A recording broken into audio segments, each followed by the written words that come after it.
Bismillahirrahmanirrahim. Assalamualaikum warahmatullahi wabarakatuh. Innal hamdalillah nahmaduhu wa nasta'inuhu wa nastaghfiruh. Wa na'udzu billahi min sururi anfusina wa min sayyiati a'malina. Man yahdihillahu fala mudilla lahu wa may yudlil fala hadiya lahu. Wa asyhadu an la ilaha illallah wahdahu la syarika lah, lahul mulku wa lahul hamdu wa huwa ala kulli syai'in qadir.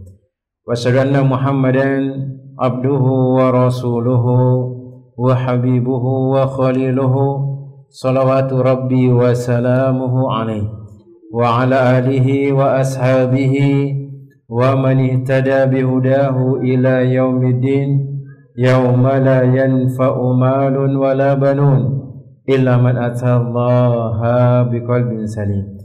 Masyarul muslimin wal muslimat jemaah yang semoga dirahmati oleh Allah tabaraka wa taala, kita terus senantiasa bertakwa kepada Allah Rabbul Alamin, kemudian bersyukur dengan limpahan berkah yang diberikan oleh Allah tabaraka wa taala dari nikmat-nikmat yang sudah kita rasakan dan nikmat-nikmat yang kita harapkan dari Allah tabaraka wa taala.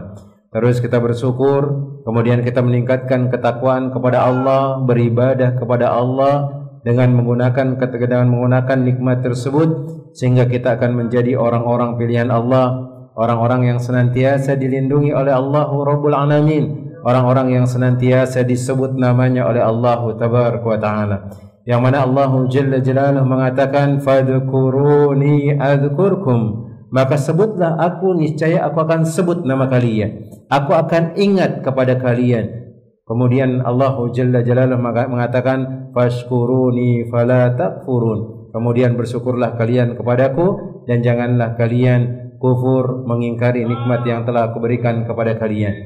Maka di antara ciri-ciri atau sifat seorang yang dia berkhianat dan mengkufuri nikmat Allah tabaraka wa taala adalah ketika Allah memberikan dia nikmat kemudian dia gunakan dalam perbuatan maksiat. Allah Jalla Jalaluhu memberikan dia waktu luang, memberikan dia kesehatan, memberikan dia harta misalnya, atau memberikan dia kekuatan yang dia bisa gunakan untuk apapun pekerjaan tersebut. Tapi ternyata dia alihkan untuk melakukan perbuatan maksiat kepada Allah, dia gunakan untuk melakukan hal-hal yang dimurkai oleh Allah Rabbul Alamin, maka celaka orang-orang tersebut. Mungkin dia kelihatan bahagia di dunia, tapi wallahi Allah tabaraka wa taala tidak akan memberikan dia kebahagiaan di akhirat, karena dia telah berkhianat dengan apa yang diberikan oleh Allah tabaraka wa taala dari nikmat-nikmat Allah Rabbul Alamin. Kemudian selawat beriring salam kita ucapkan kepada Nabi kita Muhammad bin Abdullah sallallahu alaihi wasallam. Allahumma salli wa sallim wa zid wa barik wa an'im ala sayyidina wa maulana Muhammad bin Abdullah sallallahu alaihi wasallam.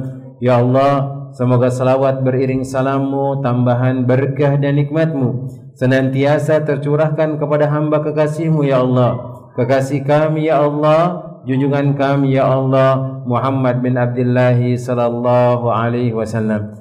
Jemaah yang semoga dirahmati oleh Allah tabaraka wa taala, kita lanjutkan pelajaran dan kajian kita, masih membahas kitab yang dituliskan oleh Syekh Fuad bin Abdul Aziz, yaitu Kitabul Adab, yaitu kumpulan adab Islami atau etika seorang muslim sehari-hari yang harus dia terapkan dalam kehidupannya tersebut. Dan ini adalah kebaikan, ingat mempelajari adab, kemudian yatakhalli bil adab, dia menghias dirinya dengan adab yang mana itu diajarkan oleh Nabi sallallahu alaihi wasallam. Dia adalah orang yang terbaik di sisi Allah tabaraka wa taala. Bahkan Allah Jalla Jalaluhu mengatakan inna akramakum indallahi atqakum, sebaik-baik kalian di sisi Allah adalah orang yang bertakwa. Siapa orang yang bertakwa tersebut? Orang yang beradab. Karena ketika ada orang beradab kemudian dia mempelajari agama Allah tabaraka wa taala, mempelajari hadis Nabi sallallahu alaihi wasallam, maka dia akan menjadi orang-orang yang senantiasa mendekati atau senantiasa mendapatkan rahmat dari Allah tabaraka wa taala dan diberikan keberkahan oleh Allah tabaraka wa taala. Bahkan disebutkan Nabi sallallahu alaihi wasallam, akmalul mu'minina imanan ahsanuhum khuluqa. Sempurna keimanan seseorang itu adalah ketika dia beriman kepada Allah, beriman kepada Nabi sallallahu alaihi wasallam, kemudian dia menghiasi dirinya dengan adab-adab. Walaupun kadang ada adab itu yang hukumnya hanya sekedar sunnah saja, kebiasaan Nabi sallallahu alaihi wasallam saja, yang mungkin kalau kita tidak kerjakan kita tidak mendapatkan dosa. Tapi ketika kita amalkan hal tersebut, berarti ini bukti cinta kita kepada Nabi sallallahu alaihi wasallam. Dan itu yang kita klaim selama ini. Orang-orang mengklaim bahwasanya dia cinta kepada Nabi sallallahu alaihi wasallam, tapi ketika dia diajarkan ini loh adab Nabi sallallahu alaihi wasallam, masa harus seperti ini, masa harus seperti ini, seperti yang dan yang lainnya. Bahkan nanti akan disebutkan Nabi sallallahu alaihi wasallam mengajarkan kita sunnah yang terbaik ketika memakai pakaian. Apa itu? Nabi sallallahu alaihi wasallam mengajarkan kita menggunakan pakaian putih, dan itu adalah pakaian yang terbaik. Hanya ada orang-orang yang mengatakan cinta kepada Nabi sallallahu alaihi wasallam, dia mencari cara supaya dia kayak tidak suka dengan hal tersebut. Masa Nabi sallallahu alaihi wasallam mengatakan pakaian putih itu adalah pakaian yang terbaik? Bagaimana dengan pakaian yang lainnya? Kenapa enggak boleh hitam? Kenapa enggak boleh kuning dan yang lainnya? Kita katakan bukan enggak boleh. Yang disebutkan oleh Nabi sallallahu alaihi wasallam adalah pakaian yang terbaik.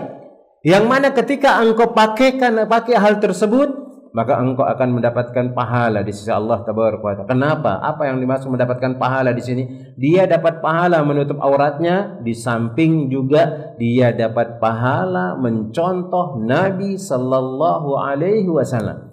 Mencontoh Nabi SAW, karena Nabi SAW suka dengan pakaian yang putih, dan ini tanda kecintaan kita kepada Nabi sallallahu alaihi wasallam. Namun jemaah yang semoga dirahmati oleh Allah tabaraka wa ta'ala, Syekh Fuad bin Abdul Aziz menyebutkan masih berada di bab yang ke-15, yaitu bab adab berpakaian dan berhias, yaitu halaman 376. Yang ke-13 kata beliau adalah disunnahkan mengenakan pakaian putih, dan ini disebutkan untuk laki-laki, karena biasanya kalau pakaian putih digunakan untuk perempuan akan transparan dengan pakaian yang dia pakai di dalam. Kalau perempuan menggunakan pakaian putih di luarnya, kemudian dia pakai baju biasa di dalam, beda seperti istri-istri kita misalnya kaum muslimin, atau mungkin orang-orang yang paham dengan agama, ketika dia menikah kemudian dia pakai gaun putih, biasanya dilapisi. Dia pakai baju dalam sudah, pakai jilbab besar, pakai baju gamis dia, baru dia pakai putih sehingga nggak kelihatan auratnya. Tapi biasanya yang orang-orang kerjakan, yang lakukan di masyarakat kita, ketika dia memakai pakaian putih, dia mencukupkan dengan pakaian dalamnya saja. Hanya ketika ketiup angin, menyentuh ke kulitnya, basah misalnya, maka akan kelihatan auratnya. Dan ini yang dikhawatirkan oleh Nabi sallallahu alaihi wasallam, yang beliau mengatakan sinfani min ahlin nar. Ada dua golongan yang dia adalah penghuni, yang dia adalah penetap di api neraka. Siapa mereka? Perempuan kasiyatun ariyatun mumilat. Ada perempuan yang dia pakai baju tapi telanjang, dia menutup auratnya, tapi ketika dilihat ternyata transparan pakaian tersebut. Ketika dia kena air kelihatan auratnya tersebut. Ini adalah perempuan-perempuan yang kelak akan diazab oleh Allah tabaraka wa ta'ala, yang akan dihinakan oleh Allah Rabbul Alamin. Sehingga seorang perempuan itu harus menutup auratnya, menjaga auratnya. Begitu juga dengan laki-laki, sesuai dengan aturan-aturan dari mana batas aurat kita. Maka di sini Nabi sallallahu alaihi wasallam menerangkan dalam hadis, yaitu dibawakan oleh Ibnu Abbas radhiyallahu taala anhum. Ia berkata, Rasulullah sallallahu alaihi wasallam bersabda, "Ilbasu min siyabikumul bayad." Maka pakailah pakaian kalian yang berwarna putih. Fa innaha min khairi siyabikum. Karena pakaian putih itu adalah sebaik-baik pakaian kalian. Kenapa sebaik-baik pakaian kalian? Karena orang kalau pakai baju putih itu lebih rapi, lebih bersih dia, kemudian menampakkan bahwasanya dia beribawa. Kan kalau lihat orang-orang berjubah pakai baju putih itu beda dengan orang-orang yang berjubah dengan pakai yang lain, atau mungkin pakai baju biasa. Kita kalau pergi ke Arab sana, pergi haji atau umroh, itu beda sekali kelihatannya. Orang pakai baju putih sama yang lainnya. Walaupun kita tidak tahu hikmahnya, pulang nggak jadi masalah. Karena ini adalah kecintaan kita kepada Nabi sallallahu alaihi wasallam. Orang kalau cinta kepada seseorang, dia nggak peduli apa keutamaannya dari hal tersebut. Kita aja kalau ketemu atau kalau kita memiliki istri, kita cinta kepada istri kita nggak peduli apapun yang disuruh oleh istri kita, walaupun kita tahu apa hikmahnya, Apa enggak hikmahnya disuruh antum beli apalah misalnya. Dan dia butuh istri kita. Kita kadang-kadang enggak nanya untuk apa. Kadang kita langsung beli. Dan ini adalah bukti kecintaan kita kepada istri kita, bukti kecintaan kita kepada suami kita. Kita turuti apa mau mereka karena Allah memerintahkan kita untuk mengikuti dia, apalagi kita cinta. Kata pepatah orang Arab, in kunta hubbuka shadiqan la ata'tahu. Innal muhibba liman yuhibbul muti. Kalau cintamu benar-benar tulus, benar-benar betul-betul dengan kecintaan yang sejati, engkau akan mengikuti dia. Karena sejatinya orang yang mencintai kepada orang yang dicintai itu adalah muti, yang mengikuti. Kita kadang nggak peduli apa sih maksudnya, apa sih hikmahnya. Yang penting orang yang kita cintai itu senang, maka kita akan melakukan hal tersebut. Begitu juga kecintaan kepada Nabi. Kita nggak peduli apakah dia sunnah, apakah dia memiliki keutamaan, apakah dia tidak memiliki keutamaan. Ketika Nabi Shallallahu Alaihi Wasallam senang dengan hal tersebut, dia sudah kerjakan. Ketika Nabi Shallallahu Alaihi Wasallam mengajarkan hal tersebut, dia sudah kerjakan. Tapi kalau kita tidak bisa mengerjakan, ya sudah, jangan sampai mencela, jangan sampai menghina dan yang lainnya. Kemudian Nabi Shallallahu Alaihi Wasallam mengatakan, wa kaffinu fiha mautakum.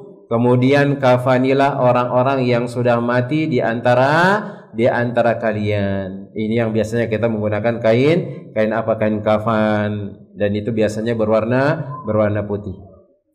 Kemudian Nabi Shallallahu Alaihi Wasallam menyebutkan, dan diriwayatkan dalam sebuah hadis yang dari jalan Samurah bin Jundab radhiyallahu taala anhu, ia mengatakan Rasulullah sallallahu alaihi wasallam bersabda, ilbasu min siyabikumul bayad fa inna atharu wa atyabu. Maka pakailah pakaian kalian yang putih, karena sesungguhnya yang putih itu adalah lebih suci, kelihatannya lebih bersih. Karena biasanya kita kalau kepengen lihat orang itu suka kebersihan apa enggak, lihat pakaiannya putih.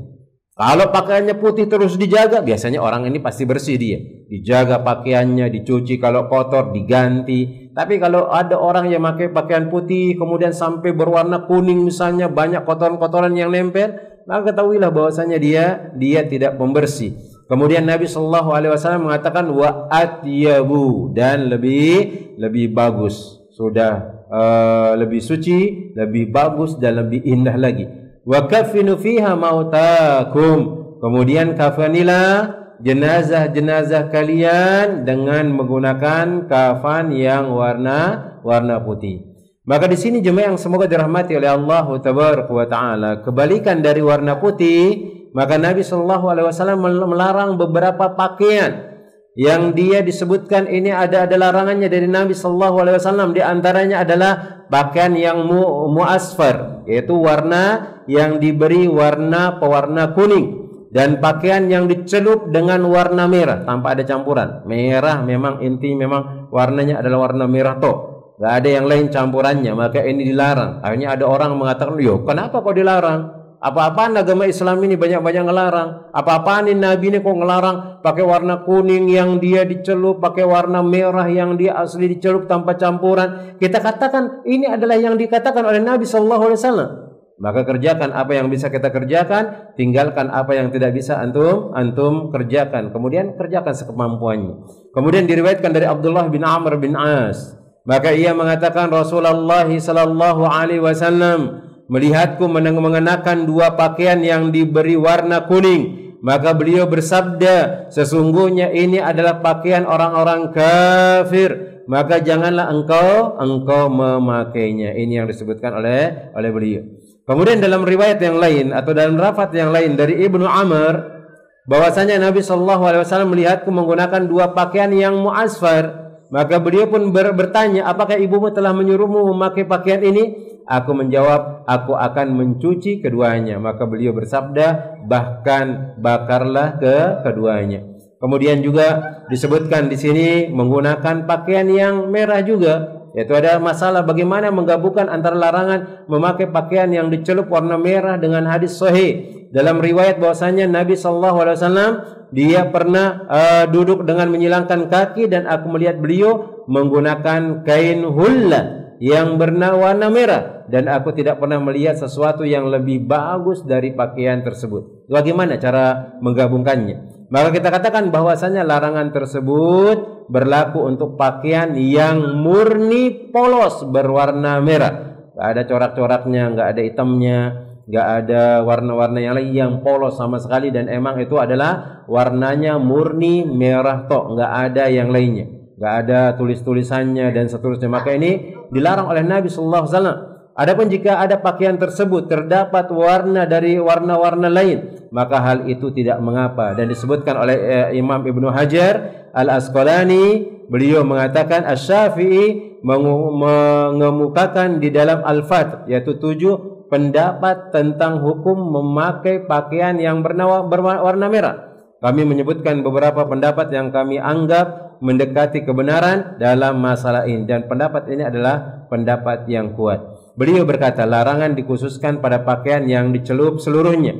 Adapun yang padanya terdapat warna yang lain selain warna merah, ya seperti warna putih, hitam dan selainnya, maka tidak mengapa, kata beliau, sebagaimana yang disebutkan dalam hadis tersebut. Beliau memakai pakaian hulla yang ada garis-garis merahnya dan ada juga warna yang lain. Kemudian disebutkan oleh Imam Ibnul Qayyim rahimahullahu taala, beliau mengatakan sebagian ulama mengenakan pakaian yang dicelup warna merah dan menyangka bahwa hal itu mengikuti sunnah. Ini adalah kekeliruan, karena kain hulla yang berwarna merah tersebut dari burdah Yaman, dan kain burdah tidak dicelup dengan warna merah polos. Ini memang warna merah, nggak ada campuran yang lain. Maka itu dilarang oleh Nabi Sallallahu Alaihi Wasallam.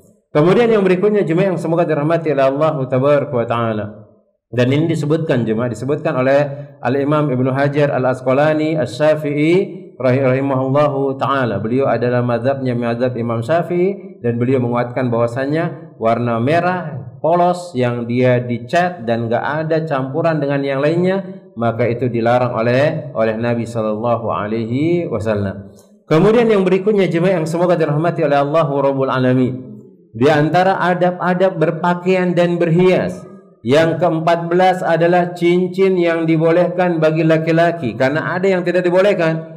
Sebagaimana yang telah lalu bahwasanya laki-laki itu tidak boleh menggunakan cincin yang terbuat dari emas. Khatamu dzahabin haramun ala rijal. Maka cincin emas itu haram bagi laki-laki.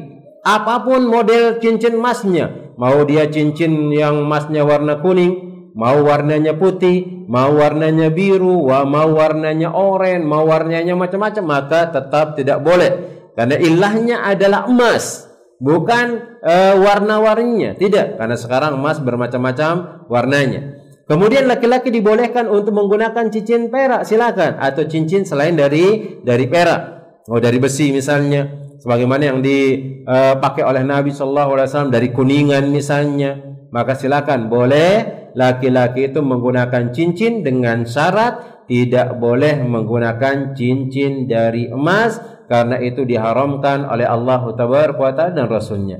Dan tempat cincin yang disunnahkan di jari kelingking, di jari kelingking disunahkan di sana. Karena ternyata disebutkan dalam hadis yang lain, tidak boleh orang menaruh cincin pas di tengah-tengah jarinya. Maka kita akan sebutkan berdasarkan hadis Nabi Sallallahu Alaihi Wasallam yang diriwayatkan dari Anas bin Malik radhiyallahu ta'ala anhu, ia mengatakan Nabi Sallallahu Alaihi Wasallam membuat sebuah cincin dan beliau bersabda, sesungguhnya kami membuat sebuah cincin, kami membuat ukiran padanya hingga seseorang tidak lagi mengukir, atau hingga seorang tidak lagi mengukir pada cincin tersebut. Kemudian Anas mengatakan, maka sungguhnya aku melihat kilauannya di jari kelingking Nabi Sallallahu Alaihi Wasallam. Dan Nabi SAW melarang memakai cincin di jari tengah dan jari telunjuk. Ini ada larangan dari Nabi SAW, tidak boleh menggunakan cincin di jari tengah dan jari telunjuk. Tapi nanti disebutkan sebagian ulama mengatakan dia hanya sekedar makruh tanzi, makruh saja, tidak sampai ke haram. Tidak sampai ke haram. Tapi walaupun seperti itu, ketika kita mengetahui kekasih kita Nabi Shallallahu Alaihi Wasallam membenci hal tersebut, maka jangan sampai kita beralasan, kan sekedar makruh, bukan haram Ustaz. Oh ini kan perbuatan makruh, tidak sampai menyekutukan Allah Ustaz. Kita katakan la. Berarti engkau belum cinta kepada Nabi Shallallahu Alaihi Wasallam, belum sayang kepada Nabi Shallallahu Alaihi Wasallam. Sedangkan kita mengklaim cinta kepada Nabi, maka harus dibuktikan kecintaan tersebut dengan sebenar-benar buktinya, jemaah. Nabi benci hal tersebut. Kalau masalah sunnah, misalnya Nabi mengajarkan ini, kemudian kita tinggalkan tidak mendapat dosa, maka tidak jadi masalah. Anda rasa tidak jadi masalah tersebut, walaupun tidak boleh kita meremehkan. Tetapi sekarang permasalahannya adalah sesuatu yang dibenci oleh Nabi SAW. Bahkan seolah-olah beliau melarang hal tersebut. Beliau mengatakan tidak boleh menggunakan jari, atau bahkan disebutkan beliau melarang memakai cincin di jari ini atau yang ada setelahnya. Kemudian disebutkan oleh Ashim tidak menunjukkan di jari mana dari keduanya. Kemudian disebutkan itu jari telunjuk dan jari tengah. Ini dia. Adapun di jari manisnya, ibu jarinya misalnya, atau kelingkingnya silakan. Tapi biasanya Nabi SAW menggunakan cincin itu di jari kelingkingnya beliau Sallallahu Alaihi Wasallam. Kemudian berdasarkan hadis ini, maka disunnahkan bagi orang yang ingin memakai cincin untuk memakainya di jari kelingking, dan dimakruhkan baginya memakai cincin tersebut di jari tengah dan jari setelahnya, yaitu jari telunjuk. Dan bentuk kemakruhannya adalah makruh tanzi, sekedar makruh saya, sangat makruh, cuman tidak sampai haram, atau makruh yang sangat ditekankan untuk ditinggalkan. Makruh yang sangat ditekankan untuk ditinggalkan. Nah, jemaah yang semoga dirahmati oleh Allah Tabaraka wa Ta'ala. Kemudian beliau mengatakan, dan adapun tangan yang seseorang biasa memakai cincin, maka ini adalah perkara yang diperselisihkan oleh para ulama. Karena ada asar dibolehkan memakai cincin di tengah dan di tengah dan di tangan ini dan di tangan ini. Kemudian Imam Nawawi mengatakan, adapun hukum dalam masalah ini menurut para ulama, mereka sepakat atas bolehnya memakai cincin di tangan kanan, di tangan kiri. Maksudnya di tangan ini, tangan kanan, tangan kiri. Adapun di jari tengah sama telunjuk, maka dikatakan itu adalah makruh tanzi. Adapun memakai di kiri kanan silakan. Mau penuh mungkin tangannya di jari manis, jari kelingking, ibu jari, tapi dia tidak menggunakan yang jari tengah sama telunjuk misalnya, maka silakan, nggak jadi masalah. Yang penting bukan untuk kesombongan. Semua pakaian itu boleh dipakai, semua perhiasan itu boleh dipakai, dengan syarat jangan sampai engkau sombong, jangan engkau sampai ujub, jangan sampai engkau meremehkan orang lain. Bahkan lihat ada adat-adat yang luar biasa kalau lagi kumpul sama teman-temannya, ibu-ibu arisan ada. Adat suku apa itu ada, mungkin ibu-ibu tahu dia. Biasanya kalau datang arisan tuh bawa emas-emas dia. Digerak-gerakin di depan teman-temannya. Diangkat lengan tangannya supaya dilihat. Dibalas lagi dengan yang lain, dibalas lagi dengan yang lain. Maka wallahi itu adalah perbuatan yang haram, yang Allah Tabaraka wa Ta'ala akan hinakan orang-orang yang melakukan hal tersebut. Kemudian jemaah yang semoga dirahmati oleh Allah Tabaraka wa Ta'ala, dan tidak ada kemakruhan di antara salah satu dari keduanya, yaitu memakai di kanan atau di kiri. Dan mereka berselisih tentang masalah tangan yang lebih utama di antara keduanya. Apakah tangan kanan atau tangan kiri? Maka disebutkan oleh mayoritas para ulama salaf, mereka mengatakan cincin itu diletakkan di tangan kanan. Dan banyak pula memakai di tangan kiri. Dan kita harus berlapang dada dengan hal tersebut.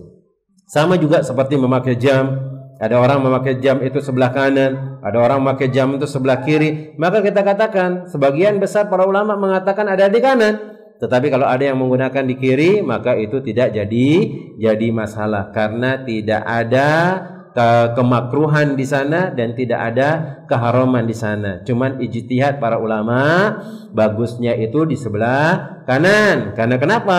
Memakai jam ini kan untuk kemuliaan, dan biasanya tangan yang digunakan untuk kemuliaan adalah tangan kanan. Adapun untuk membersihkan kotoran, kemudian menghilangkan najis, biasanya menggunakan tangan kiri. Seperti itu.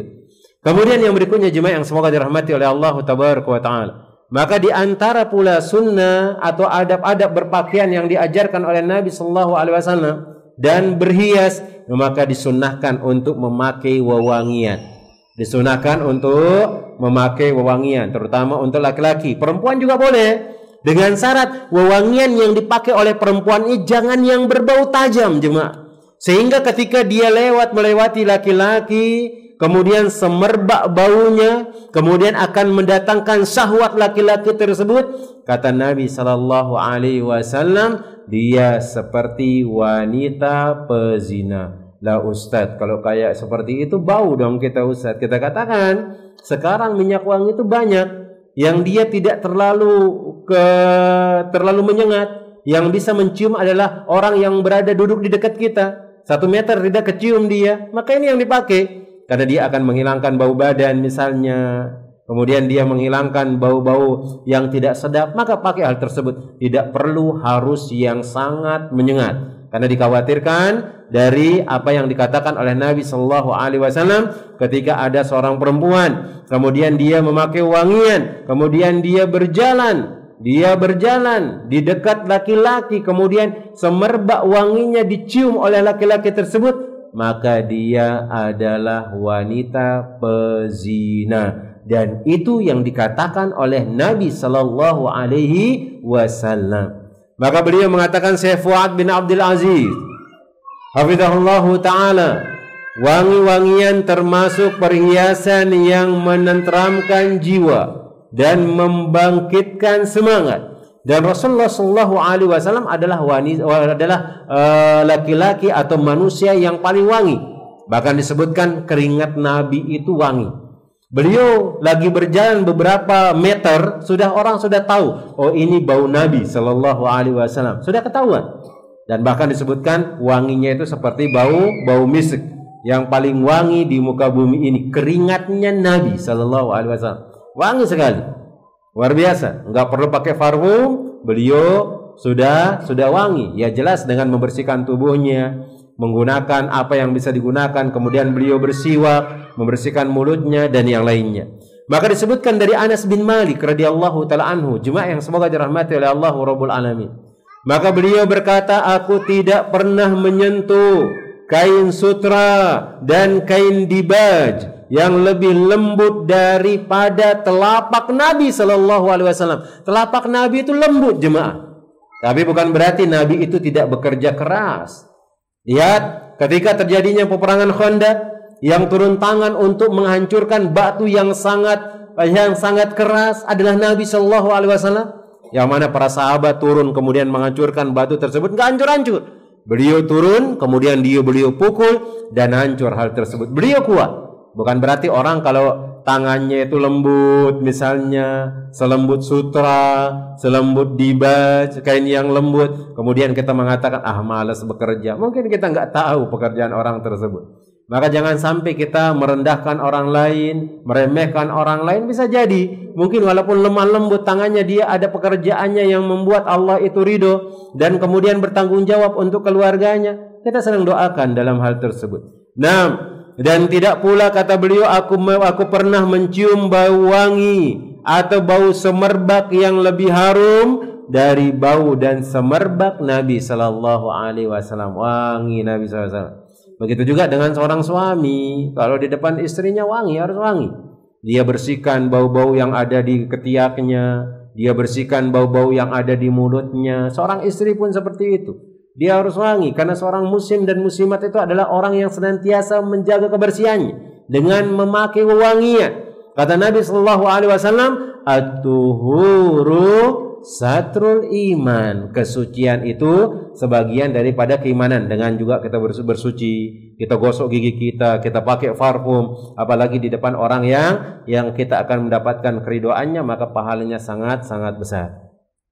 Kemudian jemaah yang semoga dirahmati oleh Allah tabaraka wa taala, diriwayatkan oleh Ad-Darimi disebutkan, dan aku tidak sekalipun pernah mencium bau wangi yang lebih harum dari wangi misk beliau, dan tidak pula bau wangi yang lainnya. Kemudian memakai wangian adalah perkara yang mubah bagi laki-laki dan perempuan, boleh dengan batasan-batasan tertentu. Ada batas-batasannya. Ada batas-batasannya. Kemudian ada juga ketika kondisi tertentu tidak boleh dia menggunakan wangian. Haram hukumnya, yang awalnya mubah menjadi haram. Mana? Ketika ada orang yang mau ihram. Ketika orang mau ihram, dia ihram kemudian dia pakai minyak wangi, maka haram hukumnya. Dia laki-laki mau berihram misalnya, maka haram hukumnya, tidak boleh. Maka ini dilarang oleh Nabi sallallahu alaihi wasallam, yaitu diharamkan bagi keduanya, laki-laki dan perempuan, dalam keadaan ihram ketika berhaji dan berumrah, sebagaimana hadis yang diriwayatkan oleh Ibnu Abbas radhiyallahu taala anhuma secara marfu tentang sahabat yang terinjak oleh unta. Beliau bersabda, jangan kalian memberi wewangian kepada dia. Dan berdasarkan dari hadis Ibnu Umar radhiyallahu taala anhuma secara marfu tentang seorang yang menanyakan pakaian yang ia kenakan ketika ihram, maka beliau bersabda, janganlah kalian memakai satupun dari pakaian yang terkena aroma wangi za'faran dan wangi alwaros. Dan juga khusus bagi wanita, mereka dilarang untuk memakai wangian di dua keadaan. Ini khusus untuk wanita. Adapun laki-laki boleh, silakan. Kecuali ketika dia ihram jangan. Mau dia wanginya sangat menusuk hidung misalnya. Tapi ya harus lihat-lihat. Kadang-kadang ada orang, kita lagi sholat kemudian kita siram semua tubuh kita wangian, mereka nggak khusyuk dengan sholat tersebut. Karena sangat wangi sekali.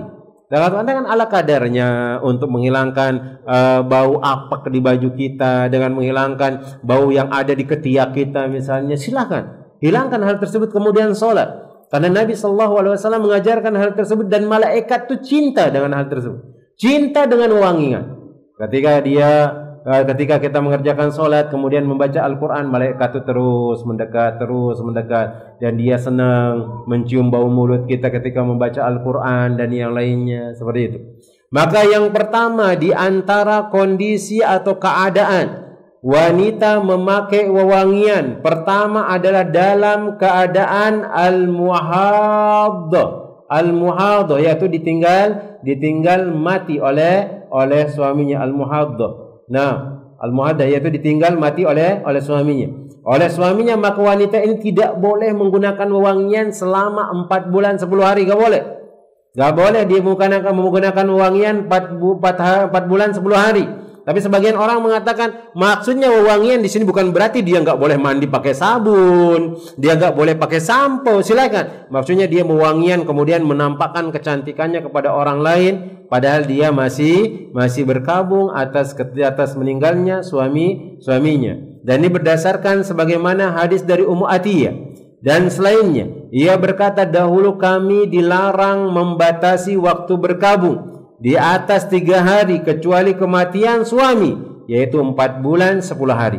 Kami tidak boleh memakai celak, kami tidak boleh memakai wewangian, tidak boleh memakai pakaian yang dicelup kecuali pakaian ashab, yaitu pakaian dari serat jenis tumbuhan, dan tidak diberikan keringanan untuk kami ketika suci apabila setelah seorang dari kami haid dari masa haidnya pada perasaan az-zafar, dan kami dilarang mengiringi jenazah. Kalau ada orang yang haid maka boleh dia menggunakan kayak seperti toharoh jemaah. Ada itu khusus untuk dia kalau selesai haid untuk menghilangkan bau darahnya misalnya, itu boleh dipakai. Itu saja. Yang dia tidak sampai menyebar kemana-mana wangiannya dan seterusnya. Ini yang pertama. Kemudian yang kedua, di antara tempat atau kondisi wanita itu dilarang menggunakan pakaian adalah apabila seorang wanita mendatangi suatu tempat yang di sana ada laki-laki asing. Berarti laki-laki yang bukan mahramnya, walaupun ia hanya sekedar melintas di jalan mereka dan mereka mencium wewangian wanita tadi, maka wanita tersebut masuk ke dalam larangan ini. Dan keadaan ini banyak diabaikan oleh kaum wanita. Masya Allah, sekarang luar biasa. Kalau perempuan sudah mulai keluar dari rumahnya, jarak 1 kilo sudah ke bawah, sudah tercium baunya. Berapa meter? Apalagi kalau kita pakai sepeda motor, ada yang lewat, baunya luar biasa. Ini seolah-olah dia yang menguasai wangian misalnya. Dia memakai wangian yang berlebihan sehingga akan memikat hati seseorang. maka ini adalah hal yang dilarang kata Nabi sallallahu alaihi wasallam, disebutkan oleh Syekh Fuad bin Abdul Aziz. Padahal telah ada keterangan yang sangat jelas dalam sejumlah hadis adanya ancaman keras dengan hal tersebut. Berdasarkan dari hadis Abi Musa Al-Asy'ari radhiyallahu taala anhu, ia berkata, Nabi sallallahu alaihi wasallam bersabda, ayyuma mura'atin ista'tarat famarrat ala qaumin liyajidu min rihiha fahiya zaniyah.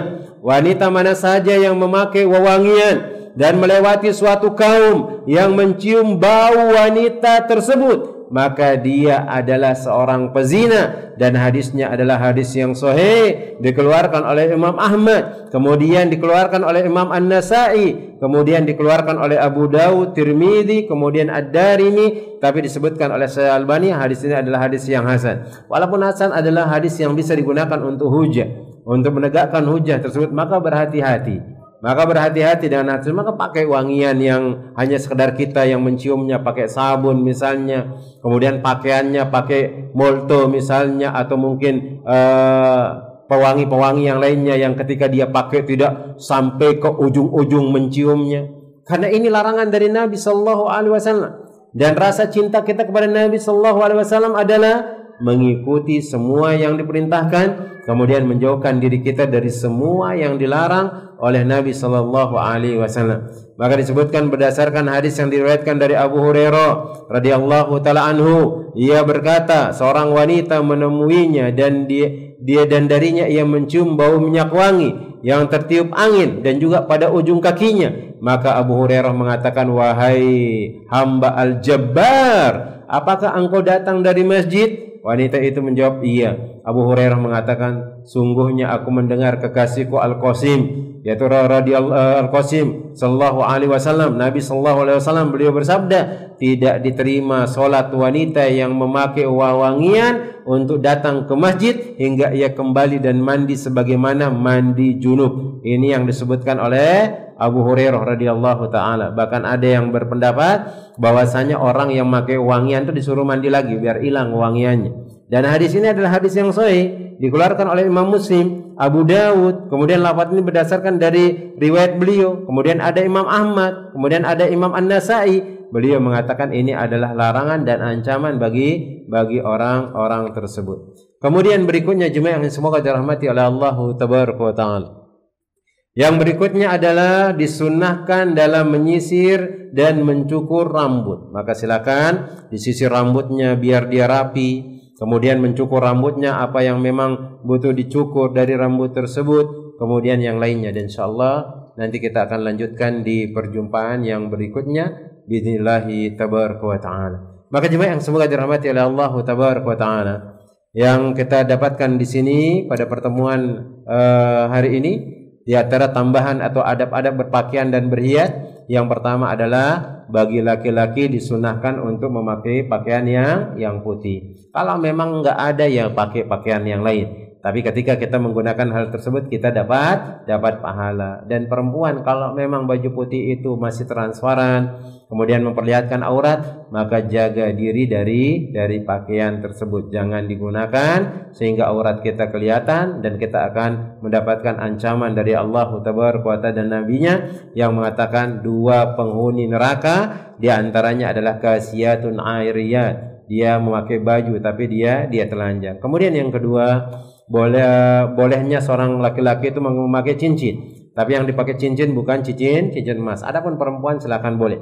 Dia menggunakan cincin, dia menggunakan gelang, dia menggunakan kalung, dia menggunakan anting-anting, dibolehkan. Bahkan dalam agama Islam itu disunnahkan seorang suami untuk memberikan kalau memang dia mampu perhiasan untuk istrinya. Karena perempuan itu akan tambah lebih cantik dengan ia menggunakan perhiasan. Maka seorang suami tidak boleh pelit kepada istrinya. Seorang suami tidak boleh dia kikir kepada istrinya. Ketika dia punya rizki, maka diberikan istrinya, diberikan dia gelang kalau memang dia bisa belikan gelang, cincin kalau memang dia bisa belikan cincin, kalung kalau memang dia bisa, anting-anting kalau memang dia bisa, tanpa ada tuntutan yang sangat besar dari seorang istri. Seorang istri juga harus maklum kondisi suami seperti ini. Kalau dia mampu, maka silahkan mungkin minta kepada dia. Kalau memang nggak bisa, minta kepada Allah Tabaraka wa Ta'ala. sehingga suami akan dimudahkan rezekinya oleh Allah dan bisa memberi apa yang kita butuhkan dari hal tersebut. Kemudian menggunakan wangian, hukum asalnya adalah boleh untuk semua, mau laki-laki perempuan boleh. Mau laki-laki perempuan adalah boleh, silahkan dia menggunakan wangian. Cuman khusus perempuan ada batas-batasannya. Ada batas-batasannya. Maka dia tidak boleh menggunakan wangian ketika dia ditinggal oleh suaminya, ditinggal mati selama 4 bulan 10 hari. Kemudian yang kedua, tidak boleh menggunakan wewangian di tempat yang kemungkinan dia akan lewat di depan laki-laki. Tapi kalau di sana khusus perempuan misalnya, kayak pergi kondangan, misalnya kondangan pernikahan, khusus perempuan ada di sana, tapi nggak kecampur dengan laki-laki. Dia bersama suaminya pakai minyak wangi di motor atau di mobil, kemudian keluar dia langsung masuk ke sana tanpa dicium oleh laki-laki. Maka ini jelas dibolehkan. Ini jelas dibolehkan karena ilahnya adalah ketika wewangian tersebut dicium oleh laki-laki yang bukan mahramnya. Kata Nabi sallallahu alaihi wasallam, kanat zaniyah au fahiya zaniyah. Dia seperti wanita pezina. Kalau memang kita keluar harus menggunakan minyak wangi, maka pakai minyak wangi yang tidak menyengat, yang mungkin hanya kita aja yang bisa menciumnya, atau orang yang dekat kita duduk yang menciumnya, tanpa dicium oleh laki-laki ketika kita melewati mereka. Kemudian yang ke-16 disunnahkan untuk menyisir rambut, kemudian mencukur rambut yang butuh dicukur. Kemudian nanti ada juga diwajibkan dia mencukur rambut itu ketika dia tahallul dari haji dan umrohnya. Kemudian nanti ada juga haramnya mencukur rambut yang ini dan ini, kemudian yang lainnya. Insyaallah nanti kita akan sebutkan di pertemuan yang berikutnya biidznillah tabaraka wa taala. Nah, mungkin ada pertanyaan sisa waktu sebelum kita cukupkan yang berkaitan dengan adab berpakaian dan berhias yang tadi kita bahas, atau mungkin ada permasalahan yang mau ditanyakan. Nah, fadhal. Nah, ada pertanyaan Ibu-ibu? Kalau enggak ada kita cukupkan. 6 jemaah yang semoga dirahmati oleh Allah tabaraka wa taala.